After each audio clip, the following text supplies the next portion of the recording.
Ndugu wananchi wenzangu wa mkoa wa Iringa, kama tunavyofahamu kwamba hali ya mvua imeendelea kuongezeka katika maeneo mbalimbali ya mkoa wetu, na mkoa wa Iringa umekuwa ni miongoni mwa mikoa ambayo imeathirika na mvua nyingi ambazo zimeleta mafuriko kwenye baadhi ya maeneo.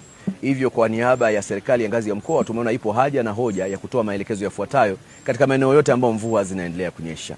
Maelekezo ya kwanza ni katika hali ya kuchukua tahadhari katika maeneo yote ya mabondeni katika mkoa wetu wa Iringa ambao tunajua kwa historia ni mapito ya maji. Ni muhimu watu wanaofanya shughuli katika maeneo hayo na watu walioweka makazi kwenye maeneo hayo kujitahidi kuondoka kadri wanavyoweza ili kuepukana na mkondo mkubwa wa maji ambao umeongezeka katika maeneo hayo ambayo sasa yamekuwa na madhara makubwa. Tumeshuhudia madhara katika maeneo ya Idodi, tumeshuhudia madhara katika maeneo ya Makatapola na tumeshuhudia madhara kwenye maeneo ya Pawaga ambako mvua zimekuwa ni nyingi zaidi na maeneo ya Kilolo.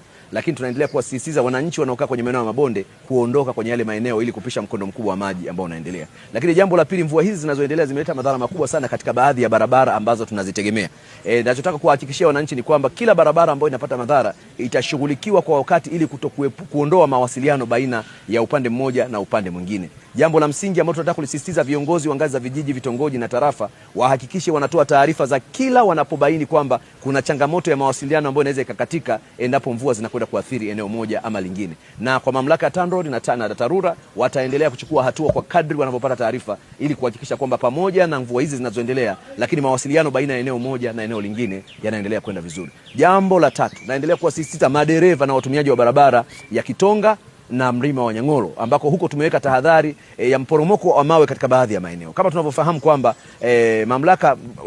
kwamba TANROADS wametoa ilani katika barabara zote juu ya maporomoko ya maji. Kipindi hiki ambako mvua zimenyesha kwa wingi, udongo ule unaweza kuwa unaporomosha mawe kidogo kidogo. Hivyo tunaomba mzingatie ilani na tahadhari zilizowekwa na TANROADS juu ya matumizi ya barabara ya Kitonga na barabara ya Nyang'oro, kuhakikisha kwamba tunapoendesha tuendeshe kwa mwendo wa wastani ambao unakuwezesha kuchukua tahadhari. Na nadhani kwa madereva ambao wanapita kwenye maeneo tayari wameona kuna baadhi ya maeneo mawe yanaporomoka kidogo kidogo. Kwa hiyo ni vyema tahadhari hiyo ikazingatiwa ili tuhakikishe kwamba usalama wa dereva, abiria pamoja na wananchi wanaotumia barabara unakuwepo wa kutosha. Mwisho kabisa, naomba niwatoe mashaka wananchi kwamba kamati za maafa za ngazi zote kuanzia ngazi ya kata, ngazi ya tarafa na ngazi ya wilaya zitaendelea kuhakikisha kwamba zinachukua hatua za haraka kwenye maeneo yote yaliyoathirika kwa wananchi pamoja na mazingira ya huduma ambayo yamepata madhara kutokana na mvua. Na nipongeze ngazi za wilaya kwa maana ya wakuu wa wilaya, wakurugenzi wa halmashauri na maafisa tarafa kwa hatua ambazo tumeendelea kuzichukua mpaka sasa katika maeneo ambayo yamepata changamoto. Lakini pia tuipongeze na kuishukuru ofisi ya waziri mkuu kwa namna ambavyo imeendelea kuchukua hatua